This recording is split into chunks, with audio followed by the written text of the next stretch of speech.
Emil तो पछता रही होती है कि वो एनी को क्यों उसकी वालदा के घर छोड़ के आई, क्यों उसने एनी के लिए सबसे लड़ाई की।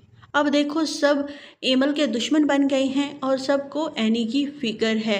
ये बहुत ज़्यादा परेशान होती है, शहरयार से कहती है कि शहरयार मैंने ना बहुत बड़ी गलती कर दी एनी को ना अम्मी के घर छोड़ के। अब देखो मैंने सबसे लड़ाई की, सब मुसीबत मेरे गले पड़ गई है और एनी के साथ सब ठीक हैं, सबको मैं बुरी लगती हूँ। एनी ये बात सुन लेती है। एनी को बहुत दुख होता है एमल की इन बातों से कि ये मेरी बहन थी, इसे मेरा एहसास करना था और इसे बुरा लग रहा है कि सब घर वाले मेरा क्यों एहसास करते हैं। एनी जाकर कमरे में खूब रोती है, शहरयार की तस्वीर देखती है और कहती है कि शहरयार अभी आपको नहीं जाना था, मुझे आपकी ज़रूरत है।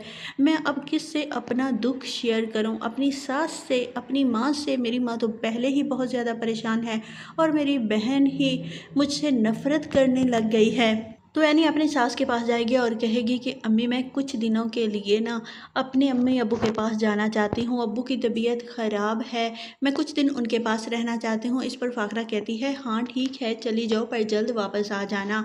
एनी कहती है ठीक है। एनी तो इसलिए जाना चाहती है कि ताकि अपने दिल की कोई बात अपनी माँ से कर सके और वैसे भी ये यहाँ से जाएगी शायद एमल के दिल में जो गलत फहमियाँ हैं वो ख़त्म हो जाएं। वो अपनी बहन को दुख नहीं देना चाहती।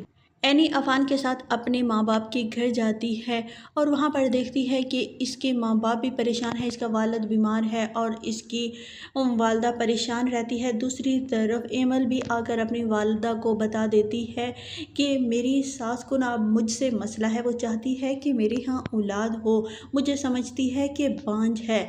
इस पर एमल की वालदा भी परेशान हो जाती है कि ये फाखरा को पता नहीं क्या मुसीबत है, उसने ना कोई मसला बना के ही रखना होता है, किसी को वो सुकून से नहीं रहने देती। अगर एनी के साथ उसका सलूक ठीक हुआ है, अब एमल को परेशान कर रही है, हमारे लिए कोई ना कोई परेशानी बना के ही रखती है। एनी एक रात अपने माँ बाप के घर गुजारती है। दूसरे दिन अफान से उसकी वालदा कहती है जाओ एनी को लेकर आओ, पता नहीं किस तरह रात उसने गुजारी होगी, मुझे तो बड़ी बेचैनी है, वहाँ छोटे से घर में वो किस तरह रह रही होगी। अफान एनी को लेने के लिए जब जाता है रात काफ़ी हो जाएगी, रास्ते में गाड़ी ख़राब हो जाती है, डाकू इन पे हमला कर देंगे, एनी को पकड़ेंगे, इस पे पिस्टल तानेंगे और अफान पे भी। अफान बड़ी मुश्किल से अपनी जान पे खेल के अपनी भाभी की जान बचाता है। एनी की तबीयत ख़राब हो जाएगी, वो जल्दी से एनी को हॉस्पिटल लेकर जाता है और एनी के वालिदैन को भी फ़ोन करके बता देता है। वो भी पहुंच जाते हैं। शहरयार को फ़ोन कर रहा होता है लेकिन शहरयार पहले की तरह फ़ोन बंद करके सो रहा होता है। सब हॉस्पिटल में पहुंच जाते हैं। शहरयार और एमल बाद में पहुंचते हैं। शहरयार आते ही पूछता है कैसी है एनी, क्या हुआ है। इस पर अफान तो बताता है कि भाभी को डॉक्टर लेकर गए हैं, उन्हें एडमिट किया हुआ है, आप लोग दुआ करें। एमल से इसकी वालदा नाराज़ होती है कि तुम अपना फ़ोन क्यों बंद रखती हो, कैसी बेखबर हो, कैसी लापरवाह हो, तुम्हें किसी की परवाह ही नहीं, जब कोई मर जाता है फिर तुम पहुँचती हो। इस पर एमल कहती है आई एम सॉरी, वो मेरी तबीयत ख़राब थी, सारी रात सोई नहीं इसलिए पता ही नहीं चला। इतने में डॉक्टर आती है और वो एनी की वालदा से कहती है कि आप लोग मिल सकते हैं थोड़ी देर के लिए, उन्हें हमने रूम में शिफ्ट किया है, बाद में हम उनका ऑपरेशन करेंगे। एमल और अफान ये एनी के पास खड़े होते हैं। एनी की वालदा कहती है क्या हुआ है। जवाब में एनी कहती है बस मैं ठीक हूँ, आप लोगों को परेशान होने की ज़रूरत नहीं। दूसरी तरफ फाखरा के पास डॉक्टर आती है और कहती है कि आप इन कागजात पर दस्तखत कर दें कि अगर कुछ हो सकता है हम ऑपरेशन करेंगे, तो इस पर हमारी कोई ज़िम्मेदारी नहीं होगी।